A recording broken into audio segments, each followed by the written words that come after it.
आज हम चैप्टर 3 के टॉपिक 4 को पढ़ेंगे, संसाधन और प्रतिष्ठा। यानी कि जिसके पास जितने संसाधन होते थे उसी हिसाब से उसकी समाज में प्रतिष्ठा थी, उसी हिसाब से उसको समाज में स्थान प्राप्त था। जैसे कि हर तरह के लोग थे समाज में, दास भी थे, भूमिहीन खेतीहर मजदूर भी थे, शिकारी, मछुआरे, पशुपालक, किसान, ग्राम मुखिया, शिल्पकार, वणिक का मतलब होता है व्यापारी, और राजा, सभी का उपमहाद्वीप के विभिन्न हिस्सों में सामाजिक अभिनायक के रूप में उद्भव हुआ। तो कहने का मतलब ये है, उपमहाद्वीप से मतलब है हमारा ये भारत, अफ़गानिस्तान, पाकिस्तान, ये सारा एक ही था ना, तो सारे की बात हो रही है। तो इस लाइन का ये मतलब है कि उस समय समाज में हर तरह के व्यक्ति थे। ये जो एग्ज़ाम्पल दिया हुआ है, मतलब दास भी थे, मजदूर भी थे, शिकारी भी थे, इस तरह सभी तरह के व्यक्ति थे। उनके सामाजिक स्थान इस बात पर निर्भर करते थे कि आर्थिक संसाधनों पर उनका कितना नियंत्रण है। ये अभी जैसे मैंने पहले बताया कि जिसके पास जितने संसाधन होंगे उसी हिसाब से उसका समाज में स्थान होता था। अब 4.1 जो टॉपिक है उसकी बात करेंगे, संपत्ति पर स्त्री और पुरुष के भिन्न अधिकार। ये काफ़ी इम्पोर्टेंट टॉपिक है, इसमें कई बार पेपर में आया हुआ प्रश्न कि स्त्री और पुरुषों के अलग अलग अधिकार होते थे संपत्ति पर। तो हम ये पढ़ेंगे, तो इसमें ये भी क्वेश्चन कई बार आ जाता है कि लैंगिक आधार पर संपत्ति वितरण के बारे में बताओ। लैंगिक आधार का मतलब यही है कि लिंग के आधार पर संपत्ति का जो वितरण हो रहा है, तो लिंग के आधार पर यानी कि स्त्री और पुरुष की बात हो रही है। अब इसमें बताया है, महाभारत की कहानी के बारे में बताया गया है कि कौरव और पांडव के बीच में लंबे समय से चली आ रही प्रतिस्पर्धा के फलस्वरूप दुर्योधन ने युधिष्ठिर को द्यूत क्रीड़ा के लिए आमंत्रित किया। ये तो आप सब जानते ही हो कि दुर्योधन ने युधिष्ठिर को द्यूत क्रीड़ा के लिए बुलाया था, और युधिष्ठिर जो है अपने प्रतिद्वंदी द्वारा धोखा दिए जाने के कारण, यानी कि दुर्योधन ने अपने मामा शकुनी के साथ मिलकर धोखा दिया था इन्हें। तो जब धोखा होने के कारण वो इस द्यूत में अपना सारा स्वर्ण, हस्ती का मतलब क्या होता है, हाथी, रथ, दास, सेना, कोष, राज्य, अपनी प्रजा की संपत्ति, अपने अनुजों मीन्स अपने छोटे भाई, जितने भी उनके थे, 4 थे ना, और फिर स्वयं को भी दांव पर लगाकर गंवा बैठे। यानी कि उस द्यूत क्रीड़ा में उन्होंने अपना सब कुछ दांव पर लगाया और सब कुछ उन्होंने अपना खो दिया। उन्होंने अपना सारा जो भी उनके पास धन दौलत था, प्रजा की संपत्ति, हाथी भी उस समय बहुत मेन माने जाते थे, सेना, अपने भाइयों को भी दांव पे लगा दिया, उन्हें भी हार गए, फिर अपने आप को दांव पर लगाया, अपने आप को भी हार गए। उसके बाद उन्होंने पांडवों की सहपत्नी द्रौपदी, सभी पांडवों की एक ही पत्नी थी द्रौपदी, ये हमारा किसका एग्जाम्पल है, बहुपति विवाह प्रथा का, कि भाई एक के बहुत सारे पति हैं। तो उनके पांडवों की जो पत्नी द्रौपदी थी, उन्होंने उसको भी दांव पर लगा दिया और उसे भी हार गए। तो इसमें इसी से रिलेटेड यहाँ पर एक सोर्स दिया गया है द्रौपदी के प्रश्न करके, कि जब द्रौपदी को वो हार गए थे और उसे ज़बरदस्ती बुलाया गया था, तो उसने प्रश्न किया था वहाँ पर कि भाई युधिष्ठिर जो है, जब उसने दांव पे लगाया था पत्नी को, तो उसको दांव पे लगाने से पहले क्या वो खुद को हार बैठे थे या नहीं। तो इस पे फिर 2 तरह के विचार आए कि यदि युधिष्ठिर जो है वो खुद हार गए थे तो वो द्रौपदी को दांव पे लगा ही नहीं सकते थे, क्योंकि वो तो दास बन चुके थे, तो दास को कोई अधिकार नहीं होता, तो इसलिए वो उसको नहीं लगा सकते थे। और दूसरा विचार ये था कि अगर उन्होंने खुद हार जाने के बाद भी द्रौपदी को दांव पे लगाया है तो उसमें कोई गलत नहीं है, क्योंकि पत्नी के ऊपर पति का अधिकार हमेशा ही रहता है। तो इस तरह से इन दो मत के बीच में कोई निष्कर्ष नहीं निकला था और लास्ट में तुम लोग जानते ही हो कि फिर धृतराष्ट्र ने पांडवों को और द्रौपदी को उनकी स्वतंत्रता जो है वो लौटा दी थी।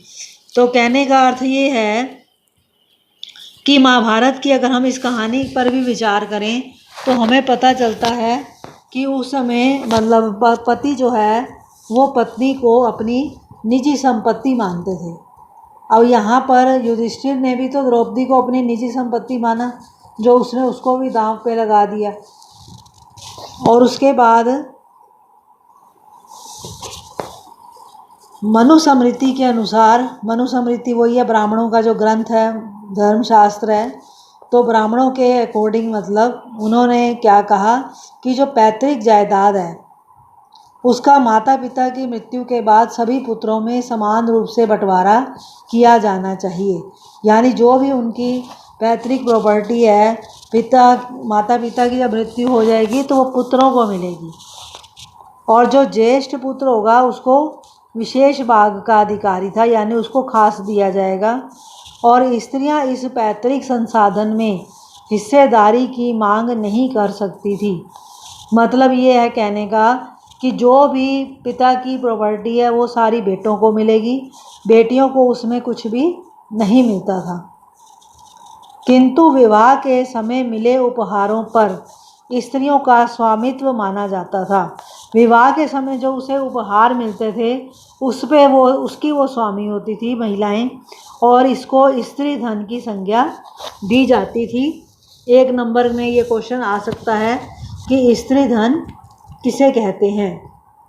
तो जो भी विवाह के समय उपहार स्त्री को मिलते थे उसे ही स्त्री धन की संज्ञा दी गई है। और ये जो स्त्री धन है, यानी ये जो स्त्रियों का जिस पर अधिकार था, उसकी इस संपत्ति को उसकी संतान विरासत के रूप में प्राप्त कर सकती थी। यानी कि जो भी उसके पास स्त्री धन था वो उसके बाद उसकी संतान को मिलेगा, पति का उस पर अधिकार नहीं होता था। किंतु अब तुम ये देखो कि अधिकार तो पति का नहीं है, लेकिन मनुस्मृति क्या कहती है कि स्त्रियों को पति की आज्ञा के विरुद्ध पारिवारिक संपत्ति अथवा स्वयं अपने बहुमूल्य धन के गुप्त संचय के विरुद्ध में भी चेतावनी देती है। यानी कि कोई भी स्त्री जो है उसके पास जो भी धन है उस सब की जानकारी उसके पति को होगी, वो पति से छुपाकर कोई भी धन नहीं रख सकती है। आगे आपने एक धनाढ्य वाकाटक महिषी प्रभावती गुप्त के बारे में पढ़ा। ये आपने प्रभावती गुप्त का पढ़ा था कि प्रभावती गुप्त राजकुमारी थी, फिर वो रानी बनी। तो उस प्रभावती गुप्त का एक अभिलेख मिला है जिससे ये पता चला है कि प्रभावती गुप्त जो है इसके पास अपनी भूमि थी और इसने भूमि का दान भी किया था। तो ये एक मतलब ये है कहने का कि उस समय जब महिलाओं को कोई अधिकार नहीं था, तो ये एक अपवाद के रूप में प्रभावती गुप्त का अभिलेख मिला है। अब आपने ये जो पढ़ा है अभी, उसके आगे इस सोर्स को देखो ज़रा, ये भी उसी का ही 4.1 का ही हिस्से में आएगा कि जो मनुस्मृति है वो कहती है कि पुरुष जो है वो 7 तरीक़ों से धन अर्जित कर सकते हैं। विरासत में मिला है उन्हें, या उन्होंने खोज करी, या उन्होंने कुछ खरीद करी, या विजय करके लेकर आए, या उन्होंने कोई निवेश करा है यानी इन्वेस्टमेंट करी है, या कार्य के द्वारा, या उन्हें कोई भेंट मिल गई है। तो ये तरीके थे जिनसे कोई पुरुष धन को कमा सकता था। और स्त्रियों के लिए उन्होंने 6 तरीके बताए हैं। वैवाहिक अग्नि के सामने उसे जो भेंट मिली, या वधू गमन मतलब जब वो जा रही है, विदा हो रही है, उस समय जो उसको भेंट मिली, स्नेह के प्रतीक के रूप में, या भ्राता से कुछ मिला, या माता पिता से कुछ मिला, या प्रवर्ती काल में उसे कोई भेंट मिली, या उसको अपने पति से कुछ मिला। तो आप ये देखो इस पूरे में स्त्रियों के लिए मेन तो यही बात है ना कि उसको जो भी भेंट मिली है उसी पर उसका अधिकार है। चाहे वो भेंट उसे भाई से मिली हो, चाहे उसको अपने माता पिता से मिली हो, चाहे उसे किसी अपने रिश्तेदार से मिली हो या पति से मिली हो। तो इस तरह से आपने इस 4.1 में पढ़ा कि किस तरह लिंग भेद के साथ संपत्ति का वितरण होता था, यानी कि महिलाओं का क्या अधिकार था और पुरुषों का क्या अधिकार था। महिलाओं का कोई अधिकार नहीं होता था, महिलाओं का वही धन कहलाया जाता था जो उसको भेंट स्वरूप मिलता था, जिसको स्त्री धन कहते हैं। और ये धन भी पुरुष मतलब उसके पति को सब पता होना चाहिए, उसकी जानकारी में होना चाहिए कि उसके पास कितना धन है क्या नहीं है। माता पिता की मृत्यु के बाद सारा जितना कुछ है वो पुत्रों को मिलेगा, स्त्रियों का उसमें कोई भी अधिकार नहीं होता था, स्त्रियां कुछ भी उसमें मांग नहीं सकती थी, ये आपने पढ़ा। और उसके बाद जो धन अर्जित करने के तरीके हैं वो भी इसी 4.1 में ही आएंगे। तो पेपर में कई बार तो सीधा सीधा ही पूछ लिया जाता है कि संपत्ति पर स्त्री और पुरुष के अलग अलग अधिकार कौन से थे, या ये इस तरह पूछ लिया जाता है कि लिंग भेद और संपत्ति वितरण में क्या संबंध था। संपत्ति वितरण का मतलब वही होता है संपत्ति का बंटवारा होना। तो संपत्ति के बंटवारे के दो तरीके थे, एक तो था लिंग भेद यानी कि लैंगिक आधार पर, यानी कि स्त्री पुरुष का आधार। दूसरा जो आधार था संपत्ति का अधिकार का वो वर्ण का आधार था। आपने पढ़ा था कि 4 वर्ण में ब्राह्मणों ने जो है 4 वर्ण बताए थे, ब्राह्मण, क्षत्रिय, वैश्य और शूद्र। तो संपत्ति पर अधिकार का एक आधार तो लैंगिक है जो आपने पढ़ा, और एक और जो आधार है वो वर्ण है। तो उन्होंने जो सबके जीविका के साधन बताए थे उसमें उन्होंने शूद्रों के लिए सिर्फ एक ही जीविका बताई थी, और वो जीविका थी कि तुमने जो है ऊपर के जो 3 वर्ण हैं उनकी सेवा करनी है, ये उनके लिए जीविका थी।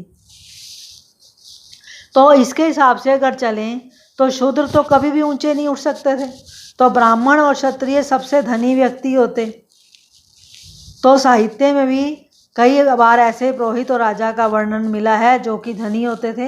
हालांकि कहीं कहीं पे निर्धन ब्राह्मण के बारे में भी बताया गया है, जैसे कि आप लोगों को सुदामा का पता ही है कि वो निर्धन ब्राह्मण था।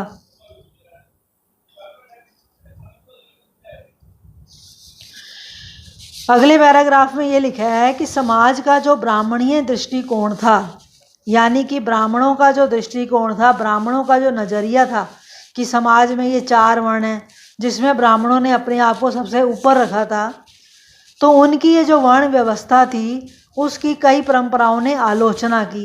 आलोचना का मतलब बुराई की, और इसमें जो सबसे ज़्यादा आलोचना आई वो बौद्ध धर्म में आई। बौद्धों ने इस बात को अंगीकार किया कि समाज में विषमता मौजूद थी। बौद्धों ने माना कि समाज में विषमता है, ऊंच नीच है, लेकिन ये जो भेद है ये ना तो नैसर्गिक थे और ना ही स्थायी थे। नैसर्गिक मतलब नेचुरल, यानी कि ये भगवान ने नहीं बनाए, ये इंसान के बनाए हुए हैं। और बौद्धों ने जन्म के आधार पर जो समाज की प्रतिष्ठा थी उसको भी अस्वीकार किया। उन्होंने ये बात मानने से मना कर दिया कि जन्म के आधार पर समाज में प्रतिष्ठा होगी।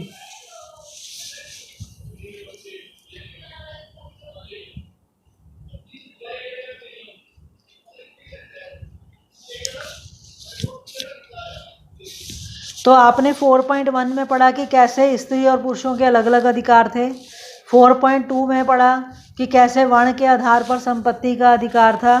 अब 4.3 पढ़ेंगे, एक वैकल्पिक सामाजिक रूपरेखा संपत्ति में भागीदारी।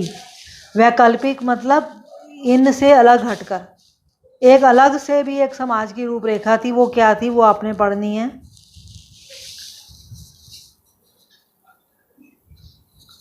अभी तक हम उन परिस्थितियों का परीक्षण करते रहे हैं जहां लोग अपनी संपत्ति के आधार पर सामाजिक प्रतिष्ठा का दावा करते थे या फिर उन्हें वह स्थिति प्रदान की जाती थी। यानी कि अभी तक हमने जो पढ़ा, चाहे वो वर्ण का आधार था या वो लिंग का आधार था, हमने ये पढ़ा कि जिसके पास संपत्ति थी उसी का समाज में ऊंचा स्थान था। लेकिन समाज में एक अन्य संभावना भी थी, वो क्या थी कि एक ऐसी स्थिति जहाँ पर दानशील आदमी का सम्मान किया जाता था, यानी जो दान देता था उसको सम्मान मिलता था, और जो कृपण व्यक्ति था, कृपण मीन्स कंजूस व्यक्ति, कृपण व्यक्ति यानी कि वह जो स्वयं अपने लिए संपत्ति संग्रह करता था, घृणा का पात्र होता था। प्राचीन तमिलकम एक ऐसा ही क्षेत्र था जहाँ पर उपरोक्त आदर्शों को संजोया जाता था, यानी कि तमिलकम जो दक्षिण भारत की जगह थी वो एक ऐसी जगह थी वहाँ पर जो आदमी दान देता था उसका समाज में ऊंचा स्थान था, और जो आदमी सिर्फ अपने लिए संपत्ति इकट्ठी करता था, चाहे वो उसके पास कितना भी धन हो, लेकिन उसको सम्मान नहीं मिलता था, उसको घृणा ही मिलती थी। आपने पहले भी पढ़ा था चैप्टर 2 में कि यहाँ पर दक्षिण भारत में सरदारियाँ हुआ करते थे, सरदार होते थे और उनकी सरदारी यानी जो उनका क्षेत्र होता था वो उनकी सरदारी हो जाती थी। तो दक्षिण भारत में ये सरदार होते थे, और ये जो सरदार होते थे ये अपनी प्रशंसा गाने वाले चारण और कवियों के आश्रयदाता होते थे, यानी कि जो इनके दरबार में कवि होते थे या चारण होते थे। चारण क्या है? एक जाति है जिसका काम था कि वो राजा के यश के बारे में गाएगी। तो ये लोग जो है ये उनकी प्रशंसा में गाते थे सरदार की, और सरदार इनके आश्रयदाता होते थे, यानी कि सरदार इनकी ज़रूरतों को पूरा करते थे। आपने संगम ग्रंथ के बारे में भी पढ़ा था जो तमिल भाषा में लिखा हुआ है, और उसमें ये सरदारों के बारे में भी पता चला है। तो यहाँ पर दक्षिण भारत में क्या था कि जिन लोगों का संसाधनों पर नियंत्रण था, यानी जिनके पास संसाधन होते थे, उनसे यह अपेक्षा की जाती थी कि वो मिल बांटकर इसका उपयोग करेंगे। तो इसमें आपने 4.1 में लैंगिक आधार पढ़ा, 4.2 में वर्ण के आधार पर, और 4.3 में एक आपने ऐसा समाज पढ़ा जिसमें कि जिसके पास धन है जरूरी नहीं है कि उसको समाज में ऊंचा स्थान मिलेगा, ऊंचा स्थान उसी को मिलेगा जो मिल बांट कर अपना धन प्रयोग करेगा, यानी कि लोगों को दान देगा।